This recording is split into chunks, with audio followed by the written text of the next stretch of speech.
Welcome to Next on the Tee with Chris Mascari, where tour players, legends, and the top instructors in the game share their stories, insights, and playing lessons. Join Chris every week as he talks with the greats of the game. You are the smartest guy I've spoken to on radio or television in my career. And Chris, again, you're knocking out of the park. You're like 8 under par in this interview. If I ever have any research, I'm hiring your tail to be the research man. You're the best. You're a fantastic host and tremendously respected in the golf community. Yeah, Chris, you do an amazing job, and your listeners are super lucky to have you, and it's always my pleasure. Chris Mascari is the king of the golf podcast. Don't miss him on Tuesdays. Now, here's your host, Chris Mascari.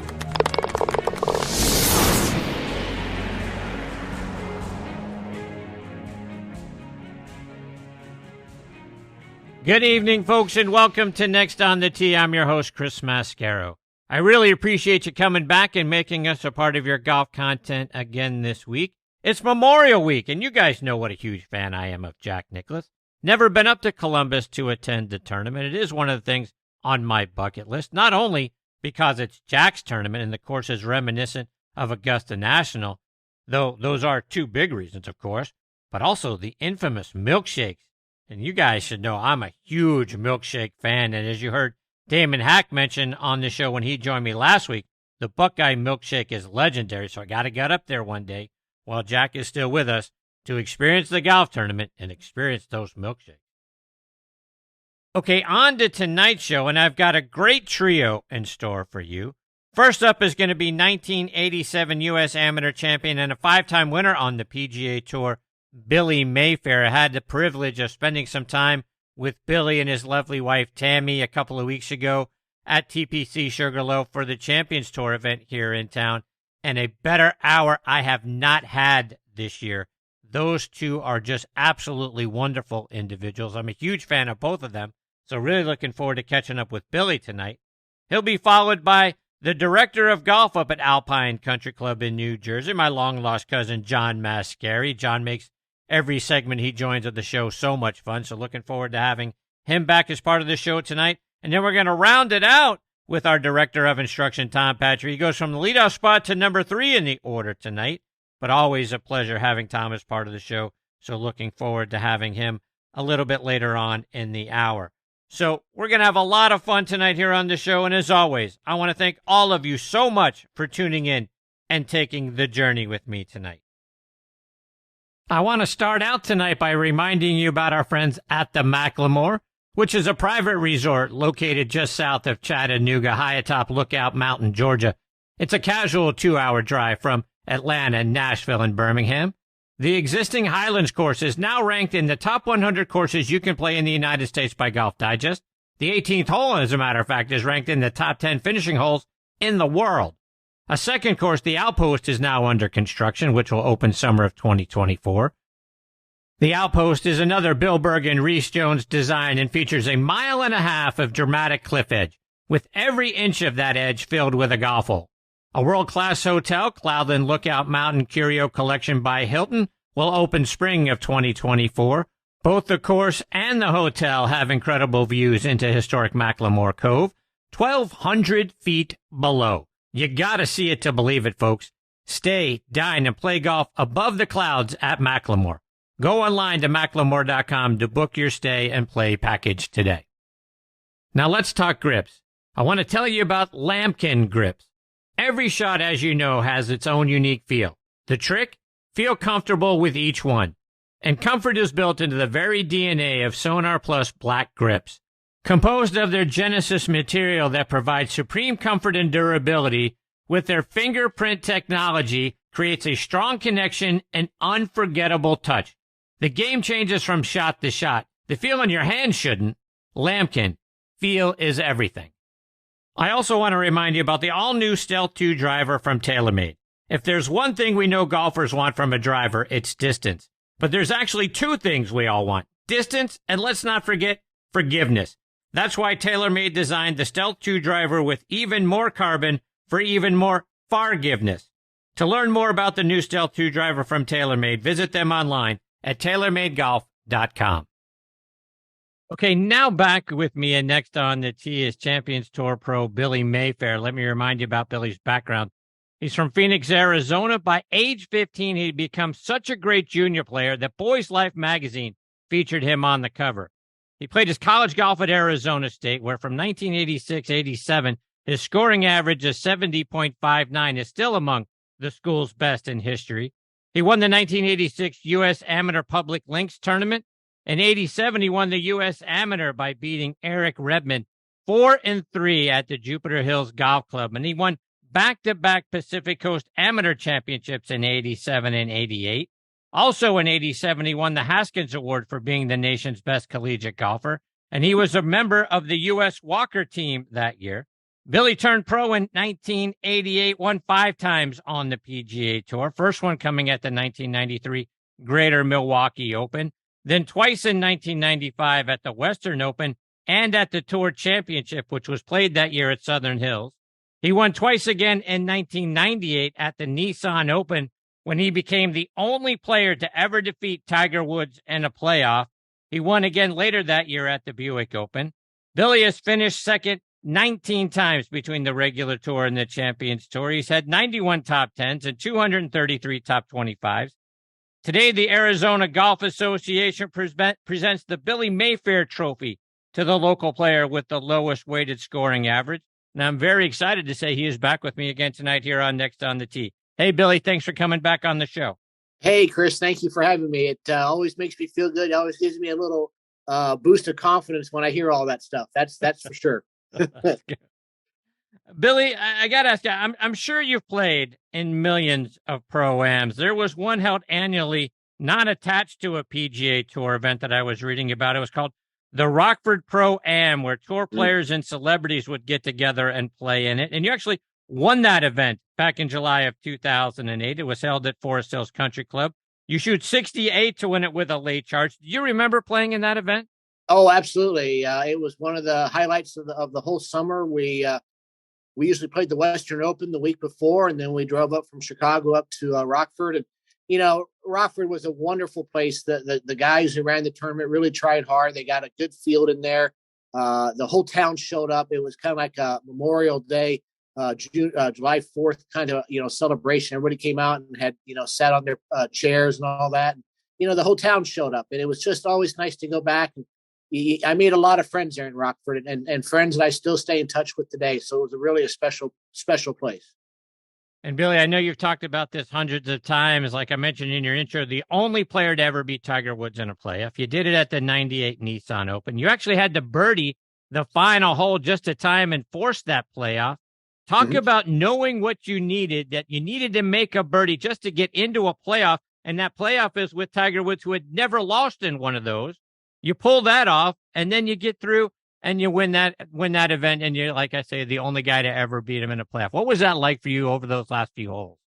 Well, it was, we were both very young. We were much younger at the time, especially Tiger. And Tiger wasn't quite, what Tiger is today, obviously. But we all knew that he was a wrecking force. And it's hard to believe when we sit here that it was 25 years ago.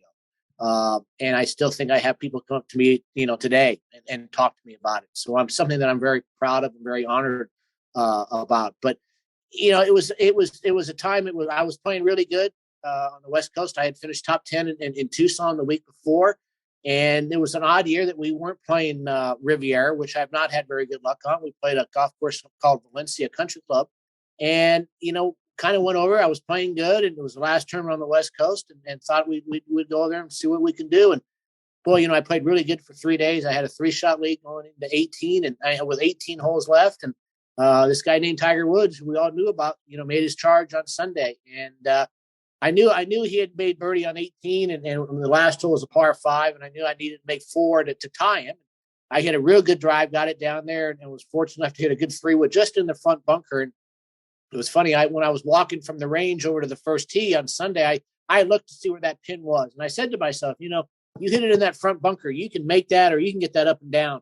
That's the place to do it. And on Sunday, I hit it in that bunker, got it up and down to get in the playoff. And, the playoff was it. It was one of those, everyone thought, well, it's a par 5. Tiger's this, it's a par 5 and all this stuff. And I hit my drive right down the fairway. I didn't hit it as far as I did the first one, but Tiger hit his off to the right, and I knew it was going to be kind of an even match then. And laid up, had a perfect 88 yards with a sand wedge, and hit it in there about 6 feet below the hole. And Tiger missed the green right and chipped it by the hole, and tried to slow play me a little bit there over his putt for a while and all that. But fortunately, he missed, and then I knew exactly what the 6-footer did. I knew I had to hit it inside right, hit it firm, and I did, and it went in. And what a relief! Just not to beat Tiger Woods, but just to win a PGA Tour event. It's not something you get to do every day. Is it true now that that's a question in Trivial Pursuit? Who is the only player to ever beat Tiger in a playoff? Yes, it is. It sure is. Yep. Awesome. So I'm in Trivial Pursuit, and it's something I'm real very proud of. Tiger and I have been good friends. He went to Stanford, I went to Arizona State, so we have the Pac-12 kind of connection there. But my wife Tammy and I were on the tour one day, and Tiger sat down to eat breakfast and said, "Can I join you guys?" And I said, "Oh yeah, sure, Tiger." And he goes, "I'm the only one. You're the only one I can't intimidate out here." And so he's always been a good friend. He's always been very nice to me. The pressures and demands that are him are just incredible. But I sure hope his health is good. I hope when he turns 50, he can come out here and play with us a little bit. I think he'd have a great time seeing everyone. Everyone would love to see him, and it sure would help our tour. That's for sure. If we could have Tiger Woods playing out here. Billy, you mentioned your wife Tammy, and I think one of the best hours or so of this year for me was getting to spend some time with you and her on the range at TPC Sugarloaf. You played really well that week at the Mitsubishi Electric Classic on a very difficult golf course. But talk about playing in that tournament. Well, it was funny. I've played there a lot. I played when the Atlanta Open was there. We kind of switched one of the 9 holes. One of the 9 holes that we normally play wasn't open. They were redoing one of the holes, so it was the other a different 9. But I've always never really played really well there at Sugarloaf. It should be a good golf course for me. It's a long, high hitters golf course. For some reason, I just never really played all that well there, and started making some putts on Friday, and just kind of kept it going, and I birdied the last hole on Sunday to finish tied for 8th. So it was a good week, and it had been a long time. It had been just under a year since I had my last top 10. So it was a great feeling to have, and gave me a lot of confidence going over the next week into the regions. Billy, speaking of tough golf courses, you're coming off the Senior PGA Championship. I know that tournament didn't go the way you had hoped, but I wanted to get your thoughts on the new PGA headquarters there in Frisco, Texas. Talk about the facility and the new championship course they have. Well, they did an awesome job there. It covers a lot of land. There's a lot of room there. The head office for the PGA of America is a wonderful building. The practice facilities, they got it for people. They've got a huge putting green, practice area. You name it, they've got it there. The golf course, I think, is a very good golf course. I know there's been a lot of talk about it and all that. And the week didn't go quite the way I wanted to. So, it's always hard to say a lot of good things when you haven't played very well there, but it wasn't because of the golf course. And I think that they did a great job in building a course that the wind, it's always going to blow there. And the golf course was set up to help that. But, if I had anything to say negative about it, was I just didn't feel the golf course was quite ready yet. It had not been open even a year. And I think there was just some spots in the course that just needed to mature a little bit more. They've got 3 years now before the PGA Championships there, and I think it'll be great in 3 years. But you know what? They built a golf course out there where there's a lot of length, to grow into. They got great chances for Ryder Cups there, but just an outstanding facility. Unfortunately, just the week didn't go great for me. Billy, there's obviously a lot of talk about the model local rule to roll the golf ball back for elite players like you and players on all the tours, plus college players and even high-level amateurs. Want to get your thoughts. Is this something the game needs? Well, I think this is something that's going to have to be done at some point in time. I mean, I think someone said that, over the past 10 years, the golf ball has gone somewhere around 6 to 7 yards further every year. I mean, since then, in the last 10 years. And, I saw an interview with Jack Nicklaus today at the Memorial, and, he's been crying to get the golf ball to come down for the last 20 years. So, and he even said Bobby Jones 100 years ago was worried about the golf ball becoming too far. I'd like to see it modified just because I think it'd be great to go back and play some of the older golf courses that have become obsolete because the golf ball goes so far. But, I just don't know how it can happen or how it's going to happen. I think that between the golf ball, you can modify that, but you still got these drivers, you still got these clubs that are just built so high tech that it may not make that big of a difference. So I don't know how to solve the problem. You just gonna kind of have to do some testing and see what the best facility is. But I do believe they're going to have to do something here pretty soon. Did Oak Hill show us what we really need to do, what we need to be focusing on? Making the fairways more narrow, growing up the rough, doing things of that nature. Can we handle the distance problem by doing different things on the golf course? I think so. I think that to me right now would be try to do more of a better change in trying to change the golf ball. What's sad about what's hard for me with the golf ball is that, one of the great things about golf is that I can go out and play with a Titleist or any type of golf ball, and you can too. And we can play the same golf clubs and the same golf ball and the same golf course from the same tees. And there's no other sport like that. You can't go and shoot baskets like the NBA players or throw a football down the field like Tom Brady could and all that. And that's what makes golf so special. So by changing the golf ball and saying that tour pros have to play this one and amateurs don't, I think that's going to hurt the game in the long run more than help it, because it's just such a special thing that everybody can play. Who plays golf can play no matter what your level is, can play the same thing the pros do. And that's what the guys want to do. And I don't blame them for that. Billy, during our time at Sugarloaf, when I got to spend the time with you and Tammy, you have so many great ideas, so many great stories, and so many great experiences from all your years playing the game. If you were commissioner for a day, is there something that you would like to see changed in the game that you would make? Oh, Chris, what a great question that is. If I was the commissioner for a day, I know that I have 50% of the guys on tour mad at me and the other 50% happy with me. That's just it. And the commissioners need to understand that, you're not going to make everybody happy all the time. And you just got to do what's best for the game of golf and everything. But, I'd like to see the development of younger players get even stronger with junior programs, with amateur golf, college golf, and with amateur, golf out there.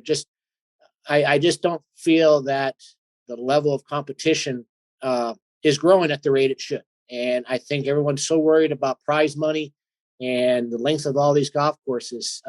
Let's concentrate on the young talent that we have out there and try to get them out here to keep the game going as good as it is. Billy, when I look back at your early days, I read that Jerry Pate was your idol, and you used to volunteer at the Phoenix Open so you could work with his group. Is that accurate? That's accurate. Yeah, I stood out in the rain a few times, and then always carry Jerry Pate's sign at the Phoenix Open, and enjoyed it every year because he there's a great example. He played the orange golf ball. He played the orange Pro Staff Wilson golf ball, and so did I. And so it was always fun that I could go out and watch him play, and then I could go home and play the same golf clubs and the same golf ball that he did. So. But yes, he was my idol growing up. Yes. You turned pro in 1988, and suddenly you're out there playing in fields with Jerry Pate.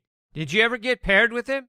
Yeah, a few times. It was funny. His wife recognized me a few times, and Jerry and I played. We actually played a few Champions Tour events too together to really make us feel old and all that stuff. But it's a dream come true. You go out there and you caddy for someone. Carry a sign for someone, and then you're out there playing them. And I'm sure that someone out there who carried the sign for me is going to be out here kicking my butt too someday. So, that's just what makes golf great, and just the development of it. What was it like though for you the first time you heard that you were going to get paired with Jerry Pate? If I were a guy, and Jack Nicklaus is my hero, and if I were a tour player and found out I'm about to play with Jack Nicklaus or Arnold Palmer, whoever your hero was, boy, that'd be tough to sleep the night before. I'd be nervous the whole next morning. What was it like for you knowing you were about to tee it up with him? Well, it was about the same. It was nerve wracking, but I didn't want to go out and mess up or hit a bad shot or anything like that. And Jerry was super. He knew this. He kind of knew the scenario. And he put his arm around me and said, "Hey, let's go have some fun, dude." And it was always enjoyable to play with. Billy, you got on tour by finishing 21st at Q School in 1988, which I believe was held that year at PGA West. And so many of your peers have talked on this show about Q School being the hardest and most stressful tournament that they ever played in. Was it that way for you? It was. I mean, you have to remember when we went to tour school, there was no Korn Ferry Tour. There was no secondary tour. If you did not get your tour card, more than likely you were going to go to Asia or somewhere across the world in order to play golf until the next tour school came. Exemptions. They didn't give young players exemptions like they do now. These a lot of these tournaments love to give these kids right out of college all these exemptions, and that just wasn't done when I came out. Even with my record, after winning the public links and winning the U.S. Amateur and playing good in the NCAA's, I wasn't given a whole bunch of exemptions into PGA Tour events. So, it was kind of a different scenario, but you got your whole life. I mean, you got your whole year, playing on that 1 week. If you play well and you get your card, you're set for the year. If you're not, you got to go all over the world. So it definitely put a lot of pressure on me. And Billy, going back to your college days at Arizona State, another guest that's been on this show, Tom Stankowski, Paul's brother, was one of your teammates. Yep. What do you remember about playing alongside Tommy? Oh, Stanko and I, we had a lot of good stories. We were both recruited at Arizona State the same years, and we actually talked a few nights before we signed. And I said, "Are you going to go?" And he said, "Yeah." And I said, "Okay, am I going to go?" And and we both confirmed with each other that we were going to go to Arizona State because we wanted to play together, and we thought we had a good chance of making the team a lot better. But Tom and I are very good friends. We see each other. We stay in touch. I obviously teach in touch with him through Paul, but just it's like I told my son a while back when we went to college. I said, when you meet these kids you meet in college, or be your lifetime friend, and that's what Tom is. He's just a lifetime friend of mine, and I always wish him the best. And we had a lot of fun in college. Billy, when you won the 1994 Greater Milwaukee Open, you did so by sinking a 20-foot chip shot to beat another great friend of the show, Mark Kalkavecki, on the fourth playoff hole. Talk about that week and your chip in to win it. Obviously I had been on tour. It was my second year on tour. And I had been close a few times to winning. And I was really trying to get that monkey off my back and to win. And was playing really good at Milwaukee. I think I had the lead going into Sunday and had the lead and made a few bogeys coming in and let Mark and Ted Schultz back into the tournament. And Ted got eliminated on the first playoff hole, but we went 3 holes. Mark and I went 3 holes, and on the third playoff hole, he hit it in there, real good shot. It was uphill. It was about a 6-iron into the green, and he hit a real good shot in there about 15 feet. And I kind of went for the pin and short-sided myself on the left side. And I was hoping just to get to another hole. I just wanted to get to another hole and hit a little chip shot, bumped and run, and hit the flag and went in. To my surprise, I was ready to go to the next hole. Mark missed his, and we got our first win. And Mark and I have been really close friends ever since then. And he's a lifetime friend for me too. Billy, the following year in '95 was a big season for you. You won twice. You finished second 3 times, 6 top 10s. You went from being ranked 113th after the 1994 season to number 2 in 1995, and you had one of the greatest one-season earnings turnarounds in tour history. I got to ask you, what was the difference? What clicked in 95? Well, I think a lot of things. I mean, I think the biggest thing that clicked was I started getting to know the golf courses. It was my 6th year on the tour. I knew where to travel. I knew where to stay. I knew which courses I liked, which ones I didn't. But it was also, I mean, I had been close to playing good and to playing good week after, but to 1 week at a time. But I really wanted to put a good year together, and I really focused that year on a lot of more of my putting, my chipping, and it started paying off. I got some confidence and had some good top 10 finishes, and then all of a sudden was in position to win. So, if I say I had to do anything different, it was just, I think the whole year just started off good. I got some confidence by making some putts and, just continued with it all year. You won the Tour Championship in 1995. That year it was held at Southern Hills. You shot even par for the week and won by 3. It was the first time since 1981 that no one broke par for the week. Talk about surviving Southern Hills and getting that big win. Well, that was a huge win. It was in October because it was right before Halloween. And the thing that was funny was that we had played the PGA Championship there. I think it was in August the year before. And, August in Tulsa and late October in Tulsa, Oklahoma are two different things. And all I remember is getting there and seeing the wind blow and the leaves going across the fairway. And I said, this is going to be a completely different golf course than what we had here for the PGA Championship, which was kind of soft. And, it was hot and the greens were slow and held very well. I think everyone thought, it was going to take a lot under to win there. And the golf course just played really hard. And I like playing hard golf courses in some tricky wind. And on Saturday, the last 9 holes on Saturday, I think I was 4 under and I made my move right there. And it just kind of, was just good enough to hold on for the whole week.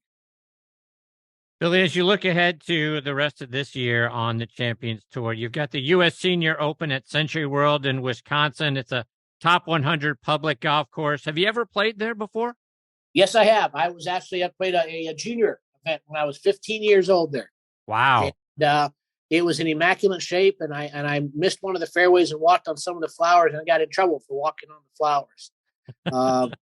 So I do know that it's a public place and it's in immaculate shape, and I know that they're getting it ready for the Open, and it'll be very interesting to have a U.S. Senior Open up in Wisconsin. So we'll see what the weather brings us, but any U.S. Open's always a huge thrill and a lot of excitement. And then as we look out a little bit further, the Senior Open Championship at the end of July is going to be held at Royal Porthcawl, a historic course that goes all the way back to 1891. Hasn't held a bunch of major championships outside of the British Amateur, but they have had a couple of Senior Open championships there before. Both, yes. by the way, won by Bernhard Langer. Yep. Yeah. Are you going over? Are you going to play in the tournament? Oh yeah, we're going over. My wife loves going over there. We go over there a few days early and play a little bit of golf over there and kind of get acclimated to the time and all that. But we did play there. I think it was 4 years ago when Bernhard won there last time, and all I remember is the wind really blows here very hard, and it can be chilly and cold, so it's definitely British Open weather, and I enjoy that. I enjoy trying to hit the ball low and keep it low, and I played pretty well that week. I think we finished top 20, and it'll be fun to go back. Billy, we talked about this a little bit ago, but you've led the tour in sand saves. That's the weakest part of my game. Were you great out of the sand because of having played so much desert golf, or did someone give you some tips early on that helped you out?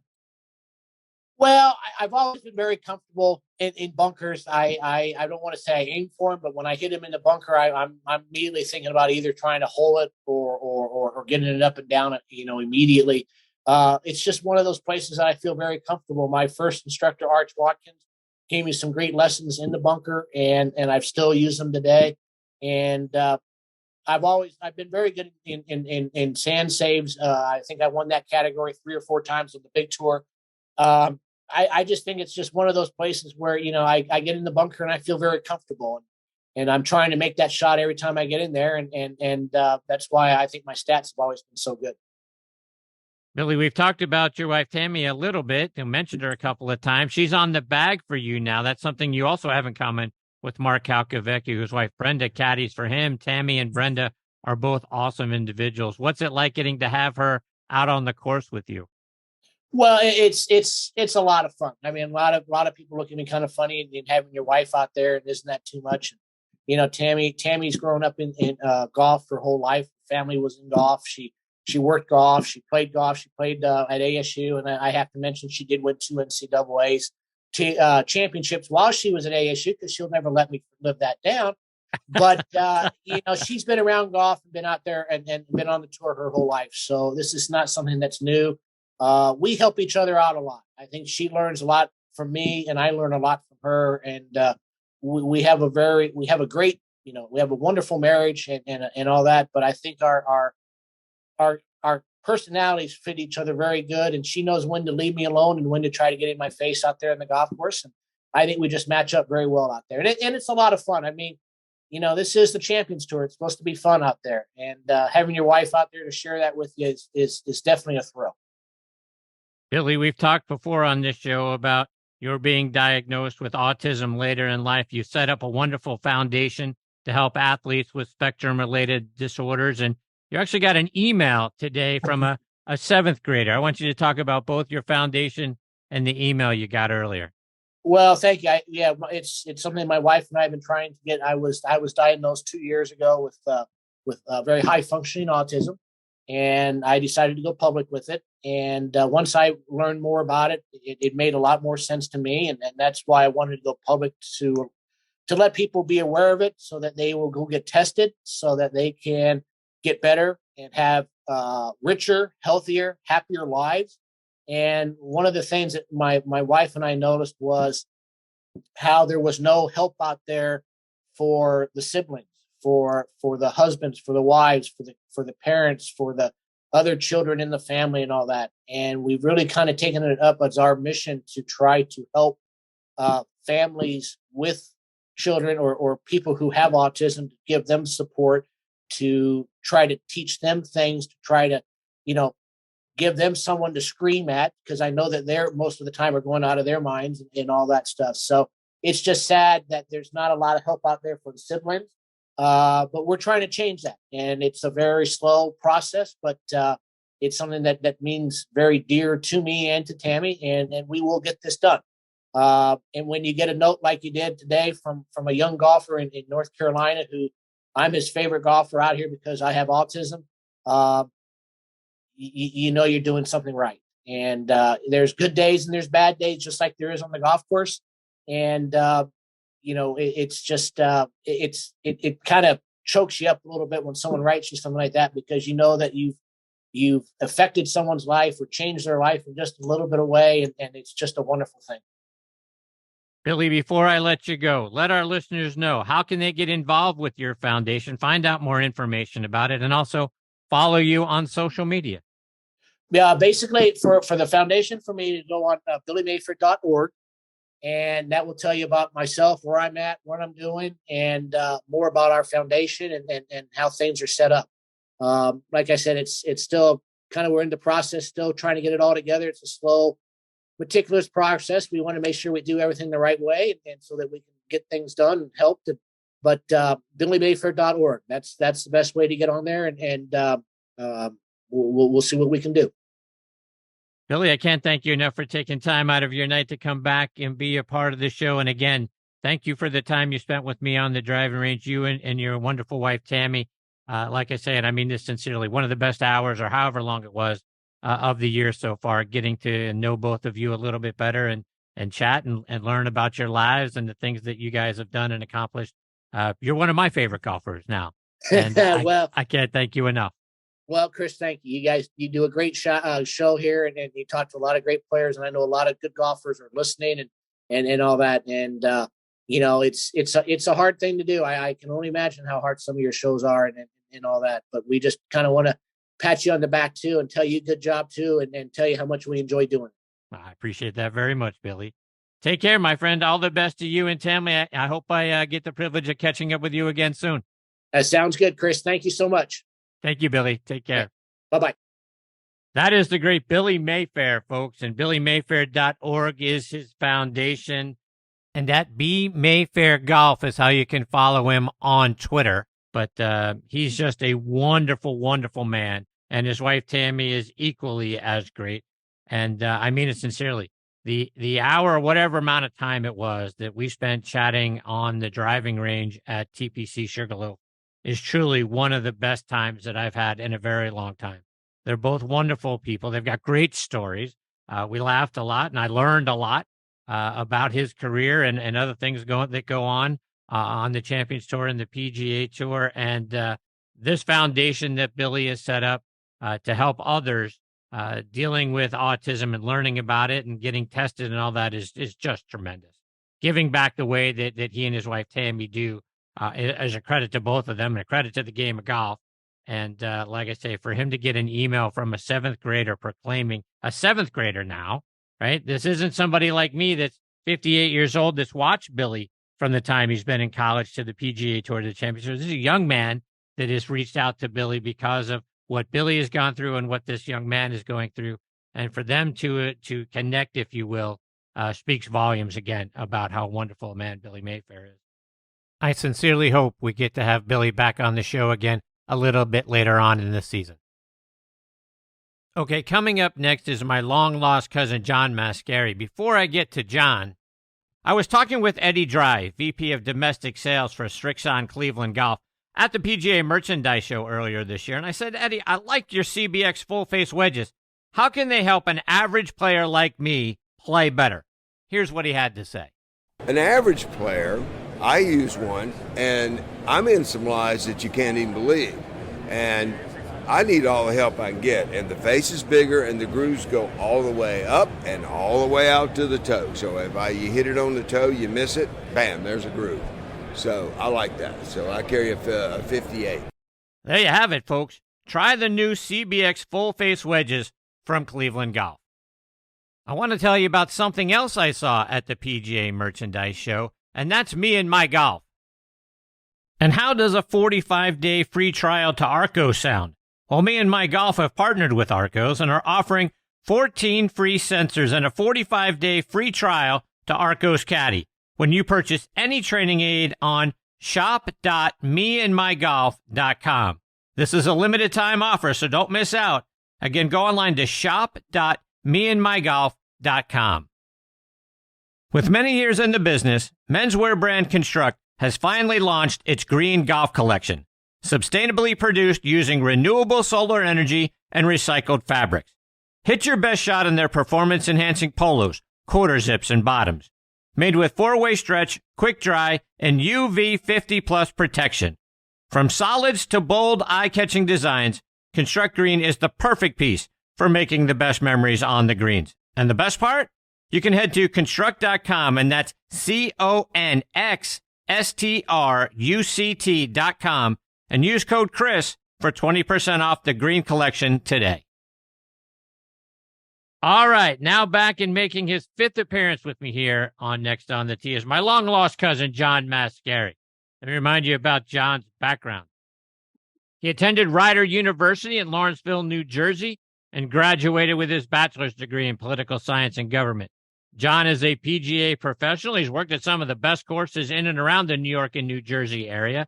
He is now the director of golf at Alpine Country Club in Alpine, New Jersey. He's also a member of Callaway's master staff.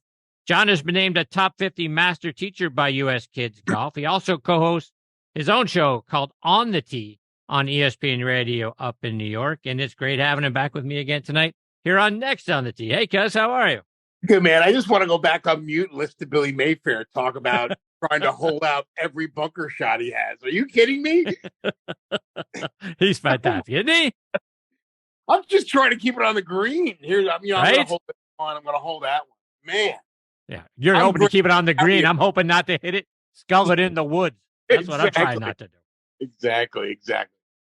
Nice John, to be back with you. Yep, for sure. I appreciate you.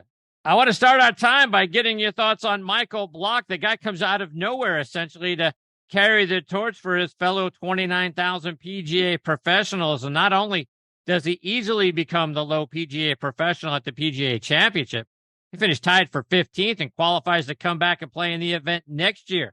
How much did Michael elevate the other PGA professionals around the country over those 4 days? Oh, for sure. I mean, talk about a great representation of our profession. And Mike, in our world, always known as being a great player, but never to this extent. And, you had Brooks Koepka winning, which is a huge story on its own. And here's Mike almost overshadowing Brooks's win with his heroics for 4 days, capped off by a slam dunk hole-in-one.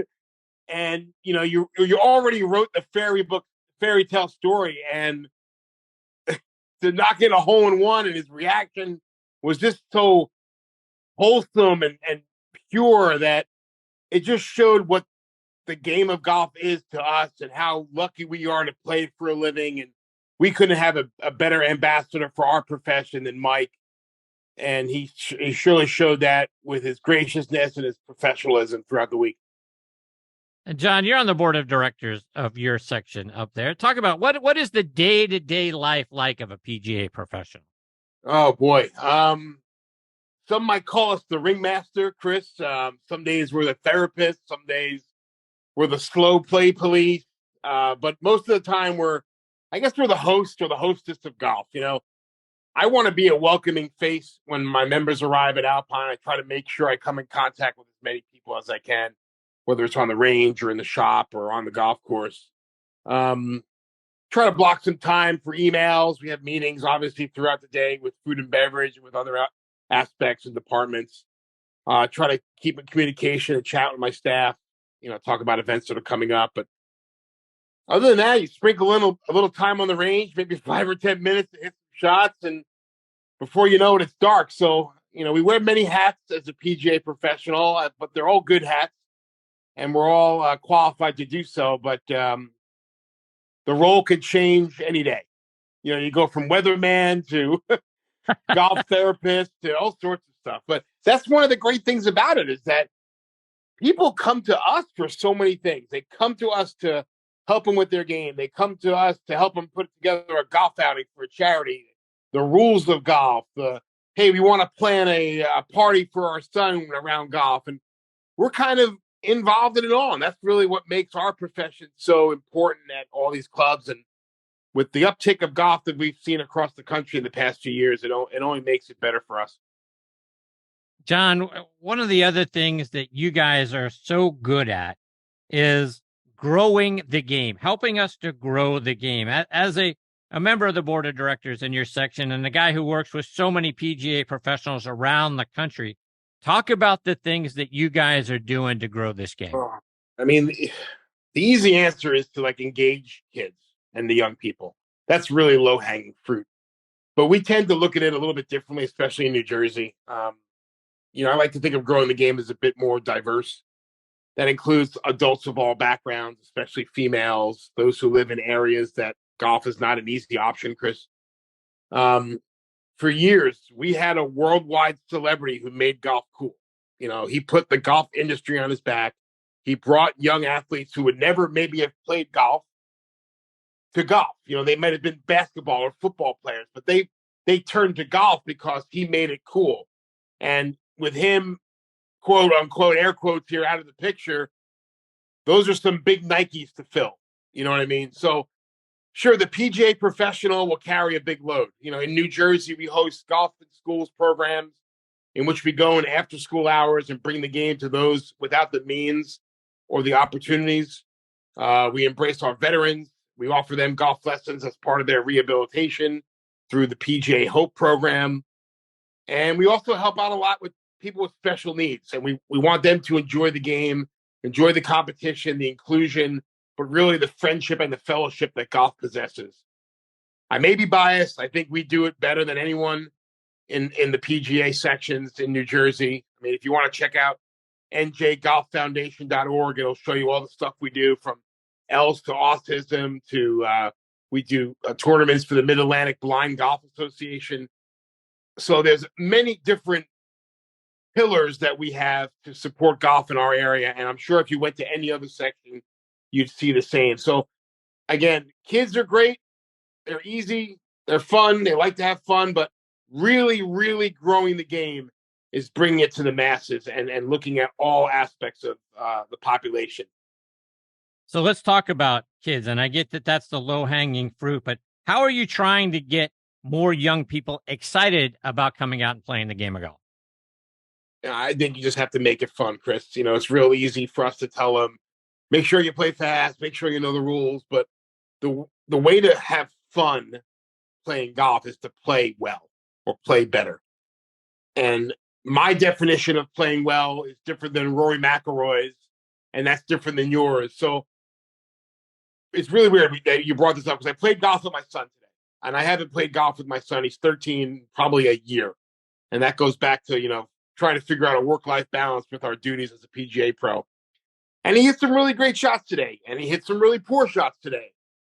And he's a very recreational golfer, but I noticed his reactions to shots that maybe I thought were so-so, he was very happy with. So what might be a poor shot for you or me might be a great shot for him. And it's up to us to embrace that joy, push them to want more of that feeling, And I think that's how you keep kids interested, right? Let them celebrate the good stuff and want more of that. John, you also mentioned a moment ago helping out people without the means to play golf. And I think one of the challenges we have in the game is making it more affordable. I think there are great programs like the one you're involved with US Kids, like the First Tee, like Women's Golf Day to bring more people into the game. But it's sort of like that Seinfeld episode. We're good at taking the reservation, but we're not great about holding the reservation, because once you're in, daily green fees aren't cheap. Equipment isn't cheap. Joining a club isn't cheap. Is there something that you see that can be done to keep more people in the game once we get them started? That's a tough question, Chris. I mean, everything is expensive now, right? The world we live in is just getting more and more expensive. But I think if you really have a will, you can be creative. Buy some foam golf balls and practice in your backyard. Putt on the carpet inside, to a coffee cup. I remember as a kid chipping on my front lawn in Staten Island, New York, which was about 15 feet wide. It wasn't a big lawn, but I would go out there and chip back and forth and back and forth. And I was lucky that I lived in New York City, where the golf courses are run by the city, and you would get a discount if you were a resident. And I'm sure there's stuff like that still. Like if you're a town has a golf course, you can get a discount at that. Again, if there's a will, there's a way. Used clubs, used golf balls, talk to friends that are golfers if they have anything that they're not using anymore. You don't have to only play it at pricey country clubs. Look at the discounts, local clubs, last minute tee times, typically go on sale. We have to make people aware of those opportunities. So the first part is making people aware and giving them those options to go play golf with. Maybe they thought, there's no way I can play. Just have fun doing it. Make up a game for yourself. Have fun. Talk to friends. Split costs. Whatever you can do. Switching gears just a little bit, you've had your fair share of celebrities come out to Alpine Country Club. Who are some of the recognizable names you've had at the golf course? And talk about their love for the game. Yeah, listen, I'm blessed to have titans of industry, politicians, sports icons. The vast majority have two traits. They're very nice, and they're pretty average golfers. So, we have CC Sabathia, Ja Rule, Dwayne Wade has played a bunch, Alonzo Mourning. I can keep going. Carson Daly I've played golf with, Mark Wahlberg. These are all people, if you walk by them in the street, they'd be surrounded by paparazzi, right? When you get them off the court, off the field, off the stage, away from the camera, they're just golfers. They're just average Joes. And I hate to use that term, but you wouldn't think, if you didn't know them from their sport, you'd probably think twice. You wouldn't think twice about being paired up with them on a Saturday morning. You know what I mean? And that's kind of what puts our profession in an interesting light as the experts in golf. Here I am using air quotes again, is that they look at us as the experts in golf and with all the knowledge. And, we look at them like, oh my God, am I really telling Dwayne Wade how to make this 10-footer right here?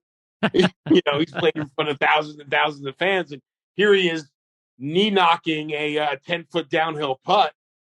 But like anything else, when you take people out of their comfort zone, they tend to show who they are. And like I said, 99.9 times they're great people. They're fun to be around. And they have a passion for this game, and especially athletes.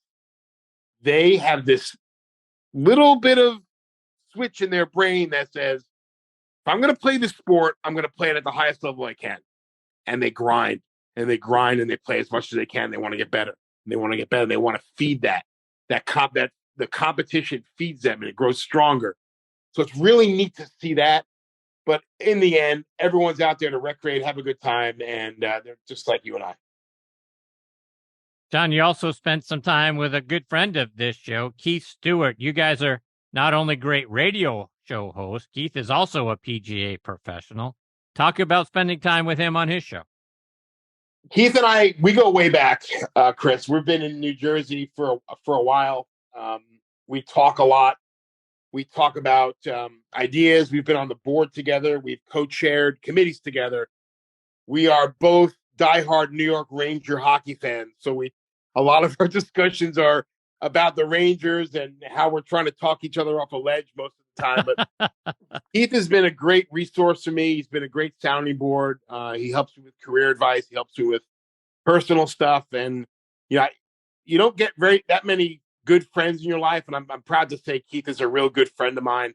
He's someone I could call up if I needed help, and he'd pick up the phone. So it's fun to talk to him. It's just like when I'm on his show, it's just like we're hanging out on the couch, BSing about whatever. And it's very comfortable, and I have a great time doing it. So I'm lucky to have Keith as a good friend. John, I got to get a couple of playing lessons from you because next week is my annual golf trip with my buddies. We're headed over to Myrtle Beach to play Caledonia Golf and Fish Club and True Blue Golf Club. So I need a little help, and there's so much sand out there. And we talked about bunker play earlier on and listened to Billy Mayfair talk about it. But I need a couple of tips. Let's talk about fairway bunker shots. And we saw last week that they can do you in. We saw Victor Hovland and Corey Connors both have a tough time in that fairway bunker on 16. But give me a playing lesson, a setup, ball position, that sort of thing. If we're in a fairway bunker, we don't have a huge lip in front of us, but how do we not chunk that shot or hit it thin into that face? Yeah, the first thing I look at, Chris, when I'm walking into a fairway bunker, is I really feel with my feet, right? I'm feeling that consistency of the sand. Is it soft and powdery? Is it firm? And that's going to really play a little bit into where I place the ball in my stance. I try to play it as most I can in the center. I want to strike ball first. And I'm always going to take a little extra club. So if I'm in between or if I'm at the edge, I'll take one more, maybe just feel like it's a 3/4 swing, or if I have to choke up a little bit on it for contact. But I want to make good contact with ball first. A little different than we're hitting that splash greenside bunker shot where we're hitting the sand first and then propelling the ball outward. Ball first in the fairway, get a nice firm base in there, give it a 3/4 swing and go from there. We tend to overswing a little bit in the fairway bunkers. So take some more club, 3/4 swing, and be happy if it's anywhere around the green and try to get it up and down. There you go. John, I'm seeing a 30-second playing lesson on I'll take what I can get, my friend. That's awesome. I got to get your thoughts as well, because I'm seeing more and more players ditch their long irons, 3-4 iron, in favor of a 7-wood. So for mid to high handicappers like me, is that something that is going to give us a better opportunity to hit more solid contact and hit better shots? Or are you still in favor of hitting keeping a 4 iron in your bag? Yeah, I could probably count on one hand the amount of 4 irons I hit on the golf course. And that's probably with halfway through. Yeah, put a 7-wood, put hybrids in your bag. The face is bigger. There's more loft. It's going to be easier for you to hit it higher. We want to hit a high trajectory when we're on the golf course. We want that ball to land on the green or land where we want it to in the fairway softly and not run through. 3, 4s, even 5 irons, Chris, are tough to hit. A lot of the lofts on irons now are jacked up a little bit. So the 4 iron you might have in your bag is almost like a 3.5 iron, which makes it even harder. So by all means, get some head covers in your bag. Leave the 3 and the 4 in your garage, and start hitting some more playable shots with that 7-wood or that heaven-wood. John, the other thing I think, I'm 58 years old now. I think, players from my generation, maybe even a little bit younger, there's a stigma to which tee we play. I think a lot of us, feel like, I play the blue tees, or, we don't want to move up to the whites, or when you start to get older, you don't want to go from the whites to the gold and all that sort of thing, because it's sort of an ego thing. How do we get over ourselves and actually start to have some fun by playing the tee that's right for us? Yeah, that's funny you brought that up, Chris, because I got rid of all the color golf tees at Alpine this year. So we switched from black, blue, white, gold, and red, and went to numbers. So 1, 2, 3, 4. Those are the tees. And, the 1 is the hardest. The 4 is the closest. And we want people to play the tee that fits their carry distance off the tee. And I always challenge people that, I'll bet you that you can't break your handicap from the tee in front of where you're playing. I said, you know what? You want to bet? I'll bet you $20, and if you can do it, I'll give you $60 in the golf shop. Wow. Come in and break your handicap. And it's an aha moment for a lot of people that if you can't break your handicap from the tee you're playing from, you should move up and have more fun, hit shorter clubs into greens, hit more greens, and score better.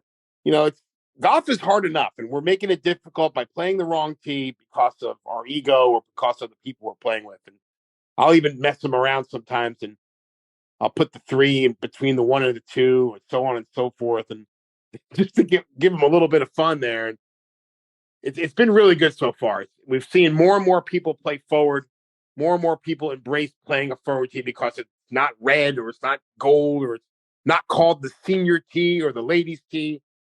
Go up there, have a good time, and shoot lower numbers. Everyone 83 feels so much better than 88. It really does. I agree with that. And it takes a shorter amount of time.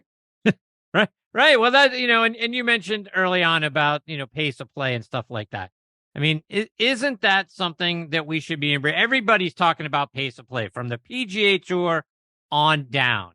Isn't there a way for us to figure out what tee we should be playing, whether it's handicap, driving distance, or whatever? But not only are we going to shoot lower scores, we're going to get done in a faster amount of time.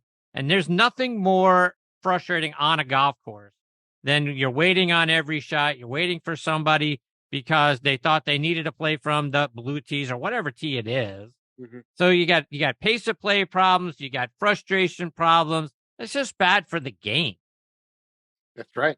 Let's all have more fun and moving the tees up, playing a forward tee. I hope my superintendent's not listening, but not tucking the pins in corners of the greens. And our greens at Alpine were 14 this weekend. Wow. So for a good player, it's fun. But for a 25 handicap, when you're putting off the green or you can't get it near the hole and you're playing hockey up there, it makes for a slow round. So all the supers out there, give us a little bit of help and maybe go from a 13 to an 11 or an 11 and a half and put the pins in the middle of the green, move those tees up, and we'll see how we can get pace of play back in line. There you go. John, one more before I let you go. And like we've talked about, you're the director of golf at Alpine Country Club there in Alpine, New Jersey. For those of us who aren't familiar with the club, talk about what you have there. Wow.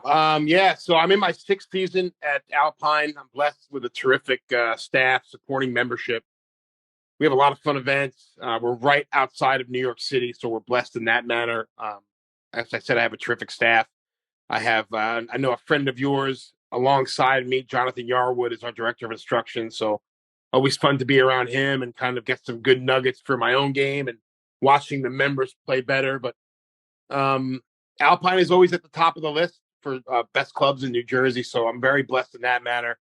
As you mentioned, I'm also doing On the Tee with Anita Marks on ESPN Radio in New York City every Sunday morning. That's always a blast with her. We have a lot of fun doing that. I actually have something fun coming up starting tomorrow, and I'm going to have to get a good night's sleep tonight because my alarm's going off at about 4:45. Oh, my. LPGA Mizuho America's Open at Liberty National. Wow.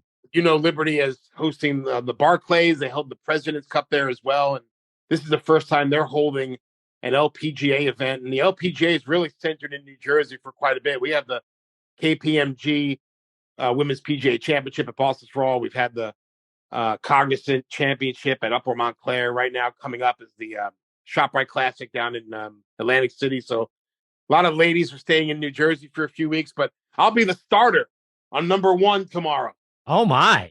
All the names and mispronouncing all these names tomorrow. So I got a pack of cough drops, a pack of Ludens, some water, and wish me luck, cuz. Indeed. Good luck tomorrow. John, how can our listeners stay up to date with all the great things you're doing and follow you on social media? Oh, thank you.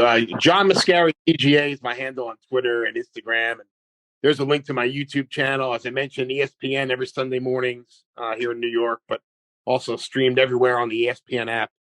And that's about it. That's right. Because it's always so much fun getting to spend time with you, my friend. I hope we get the blessing of having you back on the show again soon. You're outstanding. It's an absolute pleasure. Thank you for having me, man. Appreciate it very much. John, all the best to you and your family. We'll catch up soon. You too, Chris. Thanks. See you, John.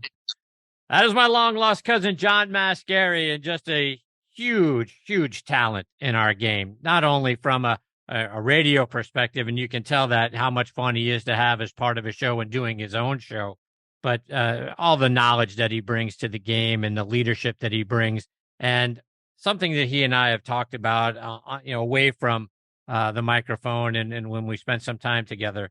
This guy should be out there on whether it's ESPN, CBS Radio, or on the Golf Channel, out there on the golf course and sharing his knowledge and broadcasting, being an on-course commentator, because the things that he brings and the way that he does it, his style is just fantastic. He makes the game more fun by being a part of it.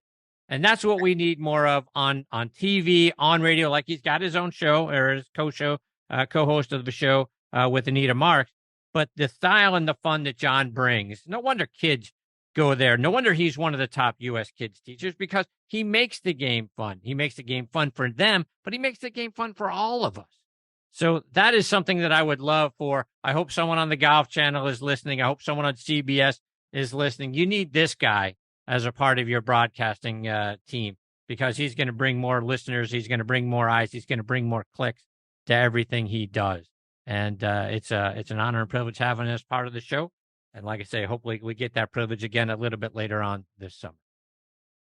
Okay, my next guest in a very odd position in the lineup tonight is our resident director of instruction, Tom Patri. Before I get to TP, I want to remind you about 2 Under, men's performance wear. They're the unofficial underwear of the PGA and the 2020 Ryder Cup team. Ricky Fowler is their global ambassador, and over 50 other PGA, Korn Ferry, and Champions Tour players wear them. Just to mention a few, like David Toms, Jerry Kelly, Justin Thomas, William McGirt, Scott McCarron, and Chris DeMarco. The Joey Pouch technology provides the ultimate male asset management, delivering maximum comfort from the tee box to the boardroom to the bedroom. Use code NEXT20 to save 20% off your order at 2under.com. That's the number 2, UNDR.com. 2 Under, performance in your pants. And you walk a lot of miles in life and on the course, so make sure you're walking in the right shoes. Skoni changes the game with an affordable line of the most comfortable, versatile, slip-on golf shoes that can be worn anywhere. They're made with breathable microfiber fabric, spikeless treads, and an adjustable lace lock. And they're easy to clean, too, so spend less time changing shoes and more time living in them. Visit Skoni.com and use code NXT on T20, so next on T20 at checkout for 20% off. That's Skoni.com, SKONI.com. They're also available at golf specialty retailers and green grass pro shops nationwide. Relax. Easy now. Find your happy place. It's all in the hips. Just tap it in. Yes! Find the latest clubs and apparel at Golf's Happy Place, the PGA Tour Superstore. All right, now back and next on the tee with me is our resident director of instruction, Tom Patri. As you know by now, if you want to play your best golf this season, you need to go down to Club Champion in Naples, Florida, and spend some time with Tom. And if you can't get down there and do what he's forcing me to do, and that is download the V1 video app and send him videos of your golf swing through that app. You can find Tom online at his website, tompatri.com. and on Instagram at Tom Patri Golf. Be sure to subscribe to his YouTube channel. We talk about this every time he comes on. 300 free video playing lessons. I take my cell phone with my ear pods with me to the range so I can watch and practice all the tips that Tom is sharing. And as always, huge privilege having him back with me again tonight here on Next on the Tee. Hey, TP, how are you? Chrissy boy. TP, how are you? I'm doing just fine, Chris. I'm doing a little R&R down here in Key West, Florida for about a week, recharging my batteries because of the jinx you put on me. You put the Italian horns on me, and you passed along what your gift of love in the form of a medical issue, and you know what I'm talking about. Do you want to share? Chrissy, what did you have about, how many weeks ago was it? How many weeks since you've had your little episode? I don't know, 3-4 weeks. I had a kidney stone. A kidney stone. And I was kind enough on almost a everyday basis to call and check on you. Because I love you and care about you. Yes. And what did you do? I did the same. You put the hex on me. But I called you to check on you every day. So here I returned the favor. I had a big event coming up. I was preparing for it. I was working for it, practicing my ass off. I go and play a practice round for it. Night before, I go back to where I'm staying, clean my clubs, and at 4:00 in the morning, I'm in the hospital, and I think my appendix are bursting. But no, I have the curse of Mascaro. It's not my appendix at all. It's the curse of Mascaro. And the doctor walks in. I say, I got some good news and I got some bad news. Okay, give me the good news first. You don't have appendicitis. I says, Doc, that's great. He goes, but you have the curse of Mascaro. The doctor said that? Yeah, he said that. He knew. You've got a kidney stone. I said, that son of a bitch. He followed me. He jinxed me. He put the hex on me. I thought we were friends, my man. I thought we were friends. I'm trying to share. I'm sharing. I'm sharing my experiences with you. I feel like you should know what that's like. Yeah. Thanks so much. I really appreciate it. You're welcome. All right, so let's talk a little bit about golf, and we haven't, at least on the show, talked about Brooks Koepka's win at the PGA Championship. Tell me about what you saw last week, not only from Brooks, but there were a lot of other really big characters that really put that tournament front and center. Listen, you can't take anything away from Koepka in majors, can you, Chris? I mean, the last 5 or 6 years of tournament golf and major championships, I mean, the guy just shows up almost every single time. If not for a little bit of a bad hiccup the last week in April, he would have 2 majors in his pocket this year, not just one. But played a hell of a final round. He played 4 solid rounds. Let's face it, he was good from Thursday to Sunday. It was funny. I was watching the broadcast with one of my college players on Saturday, and halfway through Saturday's broadcast, I said, Koepka's going to win this golf tournament. He looked at me and said, there's so many guys close. How can you say that? I'm just telling you, Koepka's going to win this golf tournament. And obviously, he played an incredible round on Sunday, solid as a rock all the way through. And although a couple of guys made some nice runs and played some good golf, Scheffler and Hovland, for example, he just was never not in control of the situation. He's primed for major championships. You can't take that away from him at all. It's interesting to me, Tom, and I joke with other people about Brooks Koepka. He's sort of like the early days Chris Carter as a wide receiver. All he does is catch touchdowns. Brooks Koepka, all he does is win major tournaments. 9 wins, 5 of them are majors. Right. That mindset that, every other tournament is a glorified practice round for Brooks as he's getting ready for another major championship. It's unlike anything I've ever seen. I mean, Jack, he cared about winning majors more than anything else. And I know that's what everybody's trying to elevate their game, trying to peak at the time of a major. But this guy just has some uncanny ability to raise the level of his game. Now, we thought it was gone when he went over to live and all of that sort of thing. He thought it was gone. We saw, on the Netflix special and all that sort of stuff. But he's healthy now. He came close at the Masters. He's got to be the favorite going into the U.S. Open.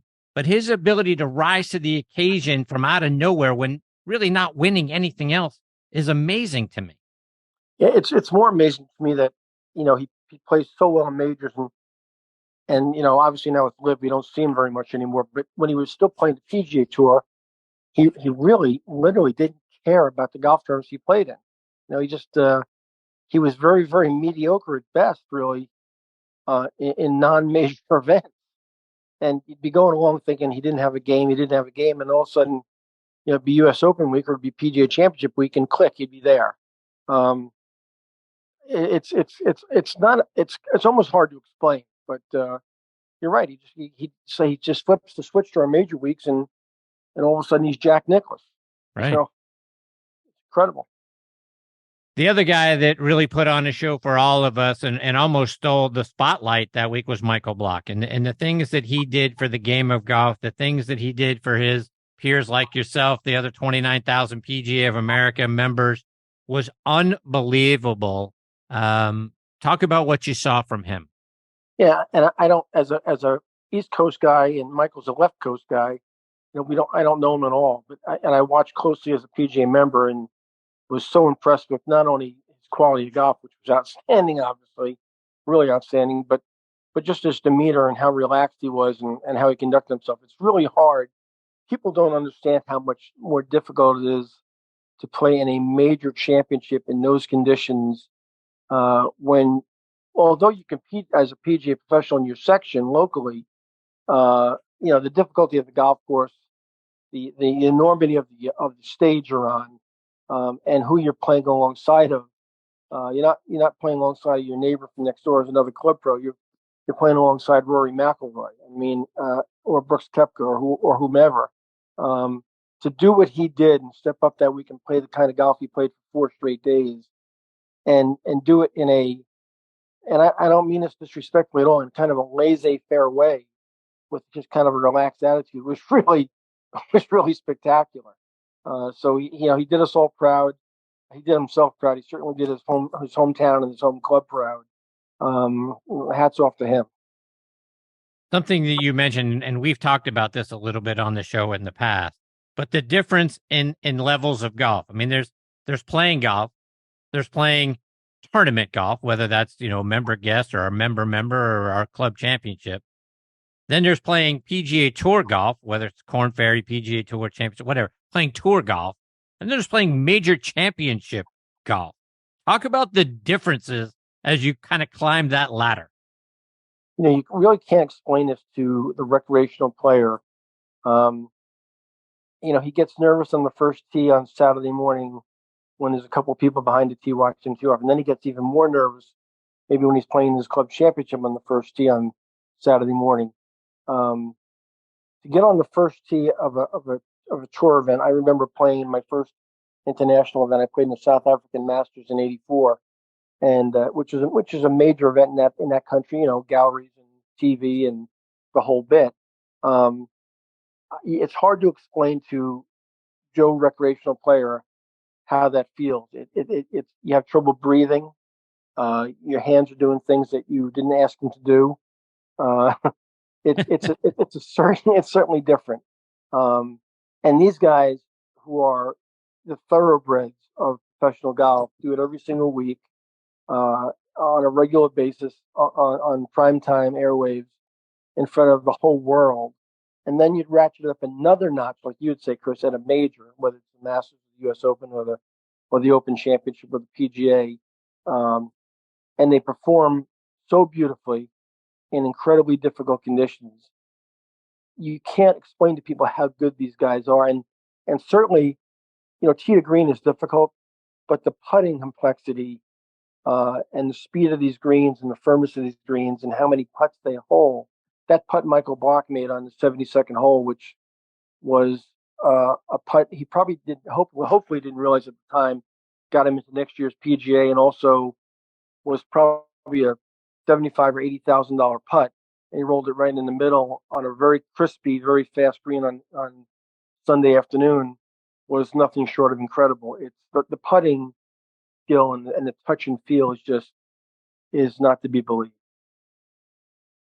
Tom, speaking of Brooks Koepka and Live Golf, we saw how cordial the players were to each other from both tours leading up to Masters Week. And it seems like the animosity at that point between players had subsided. Do you think the issue out there, the sort of contention between Live and the PGA Tour, is it truly between the tours and the guys leading both of those tours? Is it more personal between players? It has nothing to do with which tour you play on. Where do you think that friction is? I think that if you polled guys in the PGA Tour, with the exception of a couple of characters, they respect that. Listen, you have a choice to make, and you make a choice, and you do it for a variety of reasons, whether it's a money grab or whether it's security for your family, whatever reason you do it for. I think the majority of guys respect other guys' decisions to do what they want to do. I think the animosity is on some levels with certain guys somewhat personal, and I think really it points to, for me, 3 characters. It points to Patrick Reed and suing the tour and suing individuals which is preposterous. It points to Phil Mickelson being the smartest guy in the room at all times.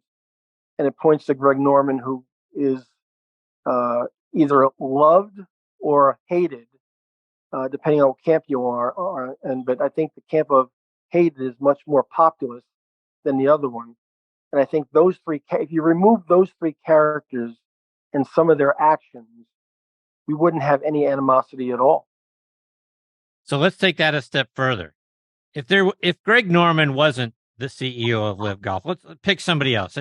Tom Watson is somehow the CEO of Live Golf. Are we at where we are today, or are things altogether different? I think they're very different, Chris. I think if there was, you said Tom Watson, maybe if I just pulled a name out of my hat like Luke Donald or somebody like that, who was more respectful, much more liked, and beloved in some cases, especially in the case of Watson. I think that you could have at some juncture already probably sat down at the table with both tours and figured some things out. I think the actions of Greg and the way he's handled things in a very, very curt manner, and like I said, Phil and Patrick in there throwing gas on the fire, has made the situation much more difficult than it needed to be.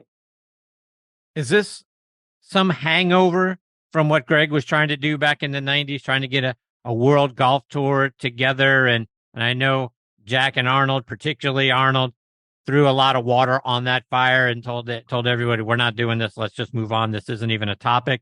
Is this hangover from that? I don't think it's hangover. I think it's vindictive. What it is. I don't know about hangover. I think it's very vindictive. And I think Greg has a personal agenda that his ego is driven, and he's made it very ugly. And he's really, I think, in a very, very sad way, kind of damaged the game and damaged a lot of the what could have been, maybe a really, really unique partnership if it had been handled differently than it has been. Now, some people are pointing fingers at CBS, their coverage, some even at Jim Nantz in particular, about not featuring Phil Moore at the Masters when he shot 65 in the final round to get himself into a tie for second place, or not being as enthusiastic maybe when Brooks won this past week at the PGA Championship. Do you think there's anything to that they are consciously trying not to be as enthusiastic about the live players as they would be, for somebody else? If somebody else had won the PGA, would it have been different, their coverage at all, do you think? No, I don't think so, because I think that, I watched the Sunday broadcast from Oak Hill, and I thought Brooks got more than his fair share of accolades coming down the stretch. I mean, I didn't feel like he was slighted or pushed aside or downplayed in any way, shape, or form. Phil at the Masters on Sunday, I don't really remember the broadcast that well. I remember seeing him hit a lot of shots. I don't even know how to comment on that. I mean, I don't think CBS is out to get Phil Mickelson or get Brooks Koepka or listen. It's very, very clear that their allegiances with the PGA Tour. That's where their contract is, and that's how they get their bills paid. But I didn't think either broadcast slighted those players particularly. This past weekend, Liv had a golf tournament up in D.C., won by Harold Varner. And I saw a video posted by Erica Larkin showing Varner's swing. His setup, movement through the ball is very unique, particularly with the driver in his hand, which continues to prove that there's a lot of ways to get this thing done. But I wanted to get your thoughts on what you saw from Harold Varner's swing. Yeah, I saw the same video, and I actually copied it and posted something on my Instagram page about it today. That it wasn't my favorite action in the whole world. But, I don't have very many favorite actions, Chris. And Harold Varner winning this week on Live, other than that one swing, I didn't see him play the round of golf for no unknown reasons. I don't watch Live Golf. But Harold has a unique action, and I think Harold proved with his win on Live in that outing he played, that 54-hole no-cut outing he played in, that there's a lot of different ways to get it done.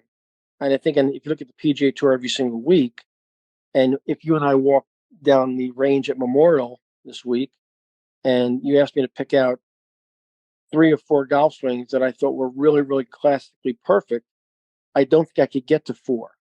And I think the average recreational player is out there trying to chase the perfect golf swing. And I think people like Harold Varner and, Ian Poulter, for example, and I'm just thinking about golf swings off the top of my head that are a little bit unique. Freddie Couples, who's a dear friend, and I can go on, have very unique actions that aren't really classic, and they play spectacular golf, world-class golf.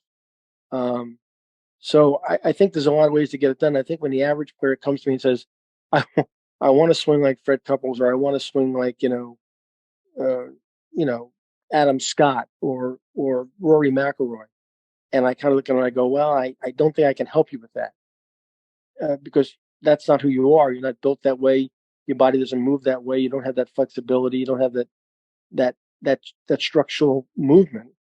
I think they have to understand you have to play golf how you best play golf for you. And what I try to do with amateurs, like if Chris Mascaro came to me, I'd watch Chris Mascaro swing a golf swing and try to figure out how to use Chris's swing most effectively for Chris.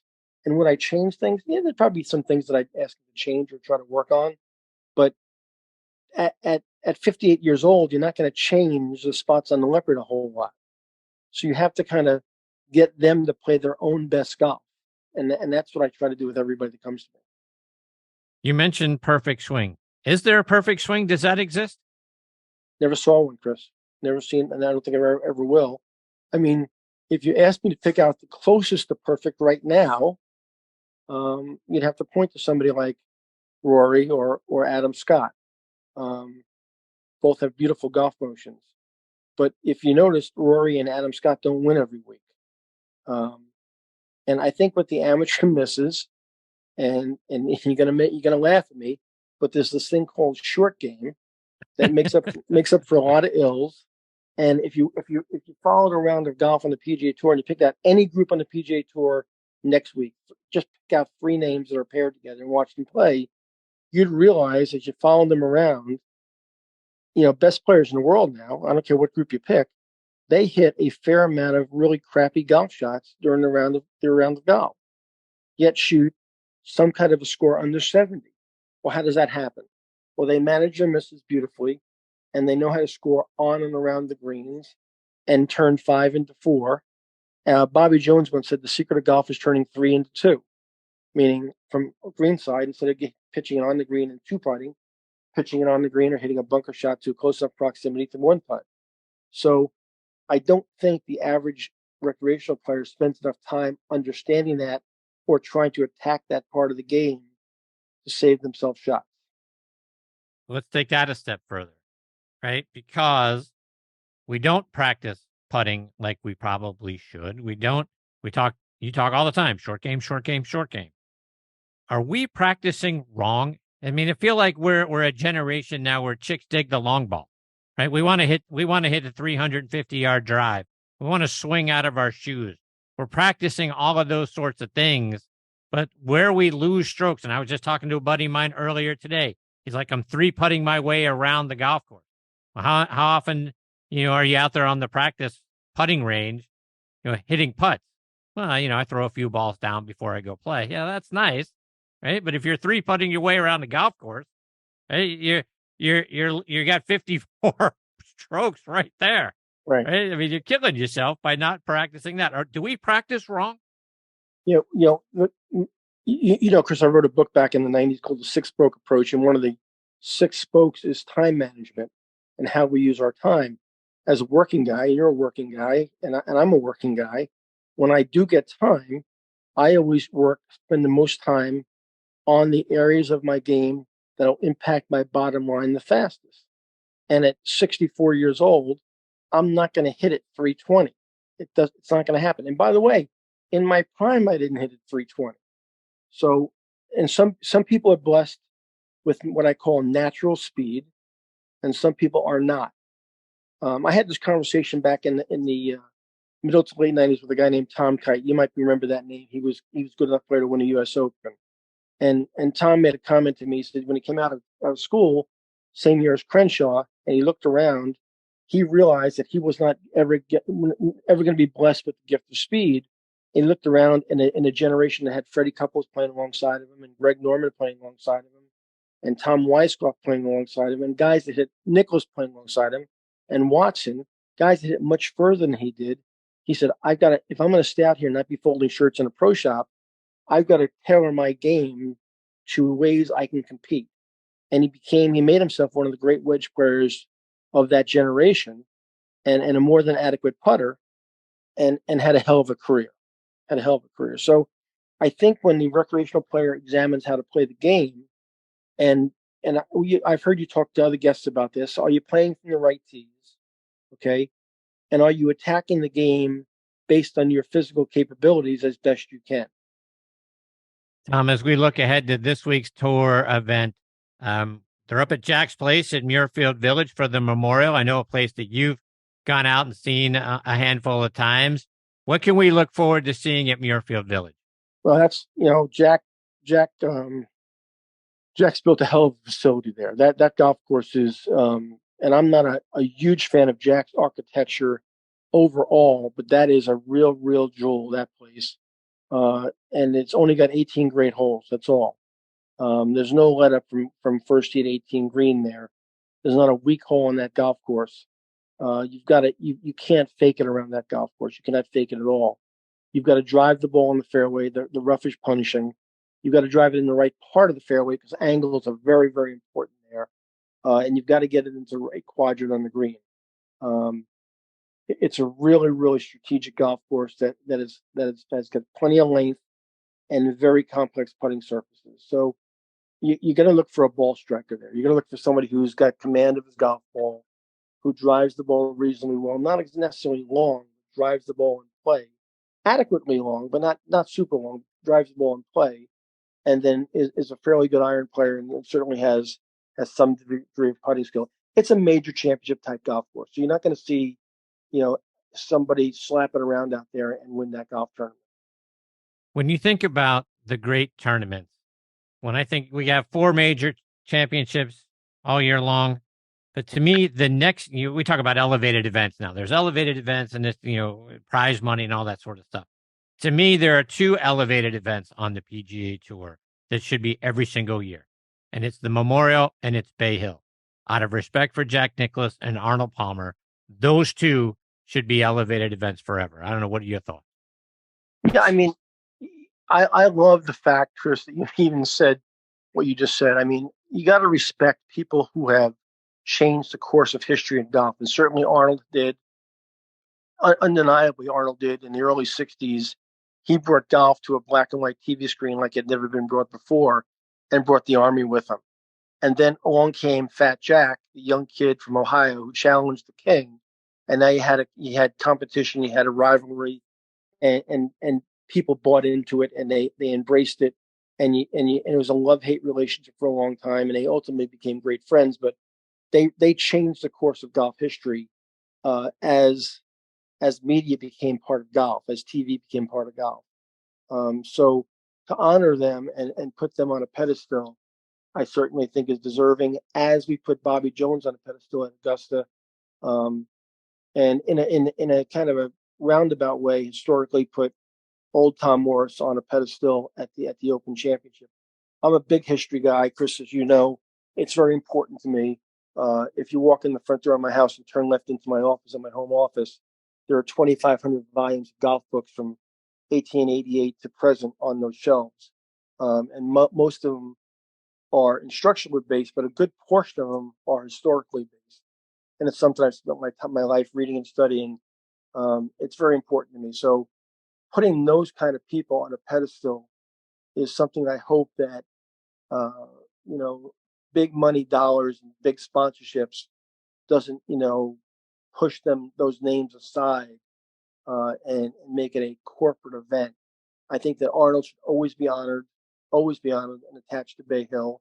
And I hope Bay Hill never changes in that respect. And certainly in the Memorial Tournament, and Jack's legacy should hopefully live on forever at Muirfield Village.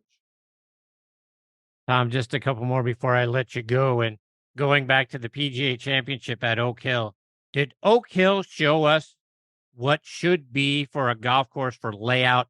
And we've talked about golf balls, we've talked about rolling it back and all that sort of stuff.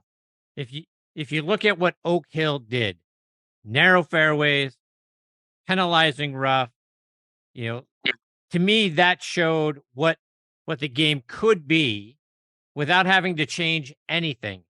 Is golf course design and what we saw at Oak Hill something that everybody, that's putting on a PGA Tour event, we want to really look at how to make a golf course difficult for these guys. Let's not talk equipment. Let's talk about how Oak Hill got it done. Yeah, you and I have had this. We've had this discussion before, both on and off the air, Chris.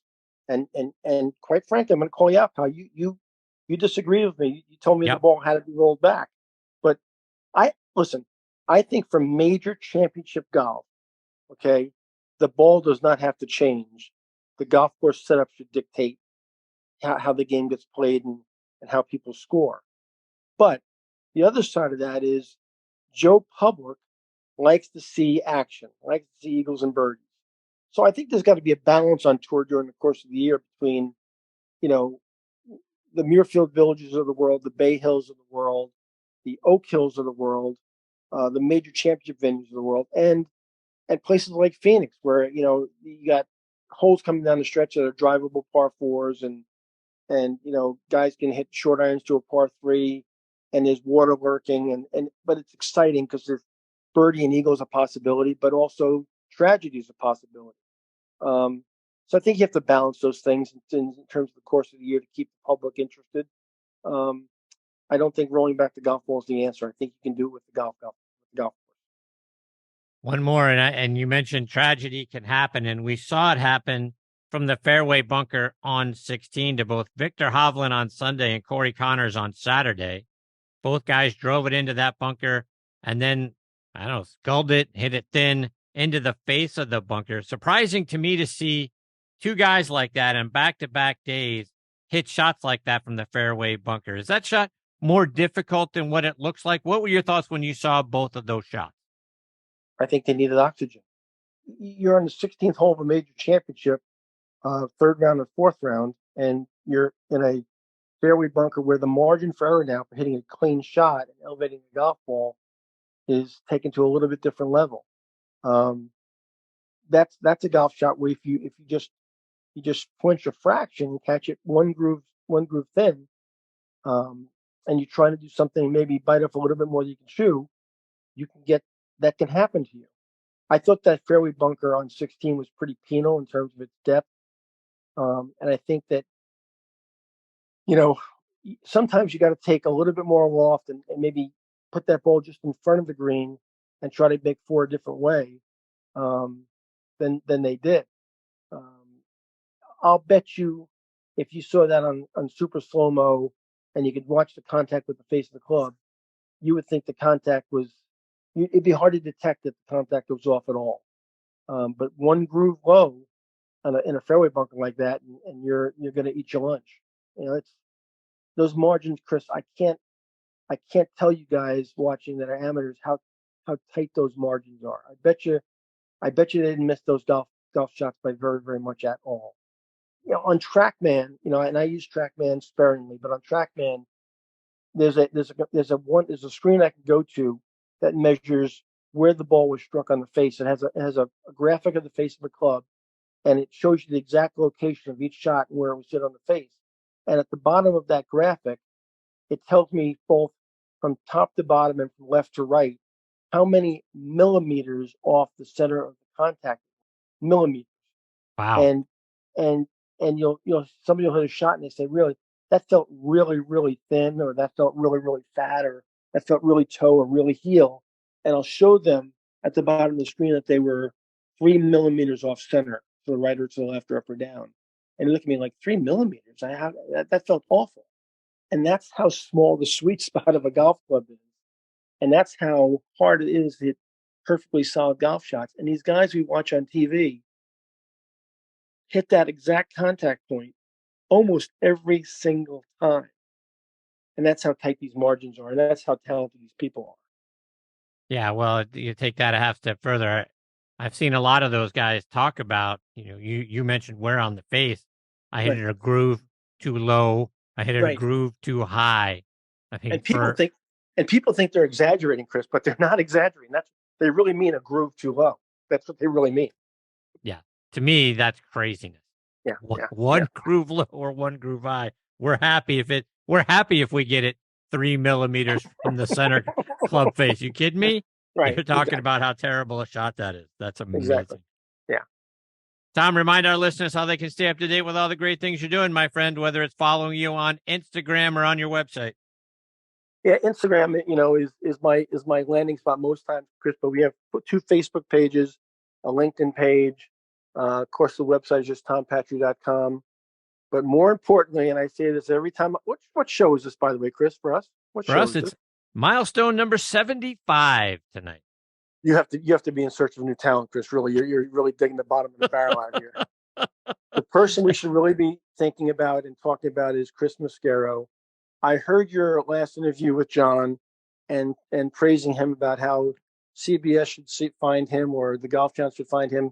You are absolutely delusional. They should be finding Chris Mascari. I'm waiting for the day when somebody finally wakes up at the Golf Channel, or somebody finally wakes up at CBS Sports, or wherever, and they discover Chris Mascari and go, where the hell? Why didn't we get this guy sooner? Because that's where you're supposed to be, pal. Wow, I appreciate that very much, DP. It means a great deal to me. I love you, my friend. I can't thank you enough for coming back and being a part of the show again tonight, and for the other 74 times. You make this show so much fun to do. I always look forward to spending time with you. I'm already looking forward to 2 weeks from tonight. Chris, thanks a lot for that kidney stone. I really appreciate it. Always here for you, my friend. Don't ever forget that. I'll talk to you soon, buddy. All right, Tom. Bye-bye. That is the great Tom Patri, my friends. And again, tompatri.com is the website, at Tom Patri Golf on Instagram. And like we say every time he comes on the show, you got to go out there on his YouTube channel, because he's got so much great content available for you there as well. He is just one of the great individuals you get to meet, not only in this game, but in this life. And I'm very blessed that I get to say that he's a part of the show every other week. And I'm already looking forward to the next time. Before I close up shop tonight, I want to remind you about our friends over at Adele Golf. Power and precision. Adele Golf's SMS and SMS Pro irons offer the ultimate in iron adjustability. Featuring the revolutionary swing match weighting technology, precisely dial in each iron to your swing by moving the heaviest weight to its optimal position for maximum performance. Learn more about them by going to adelegolf.com.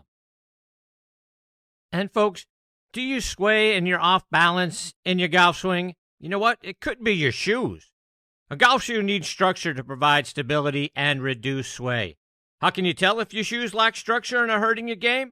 If you can hold your shoes by the toe and heel and twist it, toss it. Squares was designed for the perfect balance of structure and comfort. Isn't it time you tried Squares? Try the new Speedbolt at squares.com. That's SQAIRZ.com. Looking for the ultimate Myrtle Beach golf experience? Well, it's only a click away. Check out the 2-play special at 2 of America's most awarded public golf courses, Caledonia Golf and Fish Club and True Blue Golf Club. They are low country masterpieces featuring 2 iconic Mike Strantz designs. Play these 2 incredible courses for one great price. Visit CaledoniaGolfandFishClub.com to learn more about the 2-play special and book your tee time today. Again, that's CaledoniaGolfandFishClub.com. All right, folks, it's time for me to put a bow on this edition of Next on the Tee. My sincere thanks again go out to Billy Mayfair, John Mascari, and Tom Patri for joining me this week. Next week, like I said, I'm going to be heading over to Myrtle Beach for my annual golf trip with my buddies. This year, we're excited to be going to Caledonia Golf and Fish Club and True Blue Golf Club. They are 2 of the top courses in Myrtle Beach. So many people have told me how great both courses are, so we're excited to go there and check them out for ourselves. When we get back in a couple of weeks, scheduled to join me then are Tom Patri, right back in the leadoff spot. One of the great golf course designers of our time, Bill Bergen, will be here. One of the great instructors working with our disabled veterans, Joe Groman, will be back on the show. And then we're going to round it out with a return visit from the president of the Golf Heritage Society, Dr. Bern Bernanke. Folks, you can find this show available as a podcast just about everywhere you get your podcasting content. In particular, we're on Spotify, Apple Podcasts, Audio Boom, Player.fm, and Good Pods. And as always, thanks to them for making this show one of their recommended podcasts. Go out and download their free app and stream your favorite podcast from your favorite device. Most of all, my thanks to all of you for being the greatest supporters in the history of podcasts. I appreciate you all so very much. Until 2 weeks from tonight, hit 'em straight, my friends.